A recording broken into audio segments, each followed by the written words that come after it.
పిల్లలకి జ్వరం వచ్చిన వెంటనే భయపడిపోయి జ్వరం మందు వేసేయడం, బాగా బెడ్షీట్స్ కప్పేస్తే స్వెట్ వచ్చేసి ఫీవర్ తగ్గిపోతుంది అనుకోవడం, ఇలాంటి మిస్టేక్సే మీరు కూడా చేస్తున్నారా? పిల్లలకి జ్వరం వచ్చినప్పుడు మీరు చేసే ఈ తప్పుల వలన జ్వరం మరింత ప్రమాదకరంగా మారే అవకాశం ఉంటుంది. ఫీవర్ వచ్చినప్పుడు మీరు అవాయిడ్ చేయాల్సిన 5 మిస్టేక్స్ గురించి తెలుసుకోవడానికి స్కిప్ చేయకుండా చివరి వరకు చూడండి. Doctor Grace, paediatrician and neonatologist. Touch చేసి చూసిన వెంటనే జ్వరం అనిపిస్తే చాలు మందులు ఇచ్చేస్తూ ఉంటారు. ఇది చాలా పెద్ద మిస్టేక్. అసలు ఫీవర్ ఉందో లేదో చెక్ చేసుకోవాలి. ఫస్ట్ థర్మామీటర్తో చెక్ చేసుకోవాలి. మీరు యాక్సిల్లాలో అంటే చంకలో సాధారణంగా చూస్తూ ఉంటాం 99 ఫారెన్హీట్ కంటే ఎక్కువ ఉంటే ఫీవర్ అనొచ్చు. లేదు ఓరల్గా మీరు చెక్ చేస్తున్నారంటే కంటే ఎక్కువగా ఉంటే దాన్ని మీరు ఫీవర్ అనుకోవచ్చు. చెక్ చేయడాన్ని ఒక అలవాటుగా మార్చుకోవాలి. బేబీకి ఫీవర్ వస్తున్నప్పుడు ఒక చార్ట్ లాగా పెట్టుకొని మీరు చెక్ చేస్తున్నప్పుడు టైం వేసుకొని ఎంత టెంపరేచర్ వచ్చిందో కూడా రికార్డ్ చేసుకోవాలి. అప్పుడే హై టెంపరేచర్ వచ్చిందా, లో టెంపరేచర్ వచ్చిందా, మనం మెడిసిన్ ఇచ్చిన తర్వాత తగ్గుతా ఉందా, తగ్గట్లేదా, ఎంతవరకు తగ్గుతా ఉందని తెలుసుకోవడానికి ఉపయోగపడుతుంది. ఈ పిల్లల హెల్త్ కోసం సైంటిఫిక్ హెల్త్ టిప్స్ కావాలనుకుంటే మన ఛానల్ని వెంటనే సబ్స్క్రైబ్ చేసుకోండి. వీడియో నచ్చినట్లయితే don't forget to share to your friends and family. Fever అంటే ఏంటి? మన శరీరంలో ఏదైనా ఇన్ఫెక్షన్ వచ్చినప్పుడు మన బాడీ దానితో పోరాడే క్రమంలో వచ్చే రియాక్షన్ కారణంగా వచ్చేదే ఫీవర్. ఫీవర్ అనేది జబ్బు కాదు, it is a kind of protective mechanism. వచ్చిన వెంటనే బాగా కంగారు పడిపోయి వెంటనే మందులు వేసేస్తుంటారు. మరొక పెద్ద మిస్టేక్ ఏంటో తెలుసా? ఈ మిస్టేక్ వలన ఫ్యూచర్లో మందులు మీ పిల్లలకి పని చేయకుండా ఉండే అవకాశం ఉంటుంది. అనవసరంగా యాంటీబయాటిక్స్ వేసేస్తూ ఉంటారు. యాంటీబయాటిక్స్ మీరు షాప్లో తెచ్చి మీ ఇష్టానుసారంగా వేయడం వలన వాటికి రెసిస్టెన్స్ వచ్చేస్తుంది. రేపు పొద్దున వచ్చే జబ్బులకి అవి ఉపయోగపడకుండా ఇంకా హై యాంటీబయాటిక్స్ వాడేస్తూ ఉంటే ఇంతవరకు కనిపెట్టిన యాంటీబయాటిక్స్ ఏవి సరిపోని పరిస్థితి వచ్చేస్తుంది. సో యాంటీబయాటిక్స్ మీ డాక్టర్ సజెషన్ లేకుండా అస్సలు యూజ్ చేయకండి. ఎందుకంటే కామన్ ఫీవర్స్, వైరల్ ఫీవర్స్ ఉంటాయి. మనం యాంటీబయాటిక్స్ ఇచ్చినా ఇవ్వకపోయినా జ్వరం తగ్గిపోతుంది.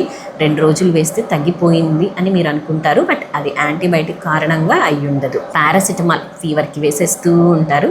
ఇది కూడా మీరు డోసెస్ అనేవి చాలా జాగ్రత్తగా చూసుకోవాలి. పారాసిటమాల్ అనేది ట్యాబ్లెట్ ఫామ్లో, సిరప్ ఫామ్లో, ఏ ఫామ్లో వచ్చినా కూడా చాలా డోసెస్లో వస్తూ ఉంటుంది. 5 mlలోనే 120 ఉంటుంది, 125 రకరకాల కంపోజిషన్స్లో ఉంటుంది. ట్యాబ్లెట్ కూడా అంతే, 250 ఉంటుంది, 500 ఉంటుంది, 650 ఉంటుంది. ఎంత వేసామంటే ఏమో తెలియదు, ట్యాబ్లెట్ వేసాము, కప్పు నిండా వేసామని చెప్పేస్తూ ఉంటారు. బట్ దాంట్లో ఎంత ఉందనేది మీరు తెలుసుకోవాలి. పారాసిటమాల్ అనేది బిడ్డ వెయిట్ని వేయాలి కాబట్టి అత్యధికంగా ఎక్కువ సార్లు వేసేసినప్పుడు లివర్ పాడైపోయే అవకాశం ఉంటుంది.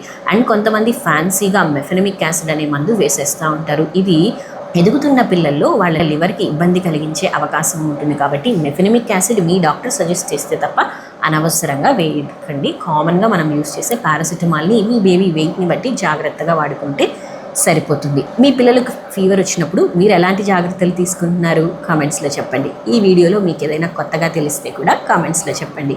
మీరు జ్వరం వచ్చిన వెంటనే బెడ్షీట్స్ చుట్టేస్తే చెమట బయటకు వచ్చేయడం వలన ఫీవర్ తగ్గిపోతుందనే పెద్ద మిస్టేక్ చేస్తూ ఉంటారు. ఇది మంచిది కాదు. ఫీవర్ వచ్చినప్పుడు వాళ్ళకి చిల్స్ ఉంటే బెడ్షీట్స్ వేయాలంటే, వణుకుతూ ఉంటే బెడ్షీట్స్ వేయొచ్చు. లేదంటే ఫ్రీగా గాలాడే సింపుల్ కాటన్ క్లాత్స్ వేస్తే వాళ్ళకి కంఫర్టబుల్గా ఉంటుంది. ఇంకొక పెద్ద మిస్టేక్ ఏంటో తెలుసా?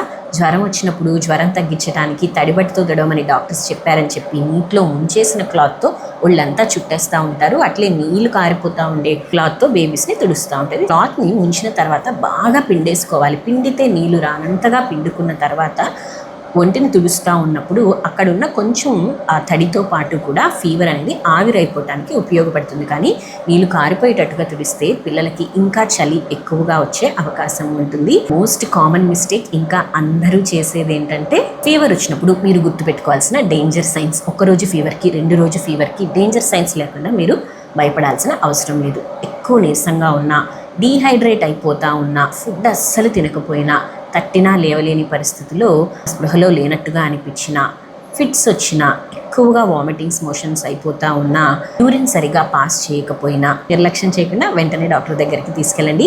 ఇంకో పెద్ద మిస్టేక్ ఏంటంటే హైడ్రేషన్ మెయింటైన్ చేయాలి. పిల్లలకు నచ్చిన ఫ్లూయిడ్స్ని లెస్ షుగర్తో ఉన్న వాటిని like WHO, ORS, fruit juices without sugar కానీ, వాళ్ళు సులభంగా తినగలిగిన పెరుగన్నం కానీ, ఇలాంటివి కొంచెం వాళ్ళు ఎంత తినగలిగితే అంత పెట్టాలి. మెయిన్గా హైడ్రేషన్ చూసుకోవాలి. అని సబ్స్క్రైబ్ చేసుకోండి. మిస్ కాకుండా మన ఛానల్లో ఉన్న లాంగ్ వీడియోస్ అన్నిటిని ఒకసారి చెక్ చేయండి. మీకు ఇంకా డౌట్స్ ఉంటే వెంటనే కామెంట్స్లో అడగండి. మీ పిల్లలకు ఫీవర్ వచ్చినప్పుడు మీరు ఎలాంటి జాగ్రత్తలు తీసుకుంటున్నారు కామెంట్స్లో చెప్పండి. ఈ వీడియోలో మీకు ఏదైనా కొత్తగా తెలిస్తే కూడా కామెంట్స్లో చెప్పండి. మరొక మంచి వీడియోతో మళ్ళీ కలుద్దాం. అంతవరకు టేక్ కేర్.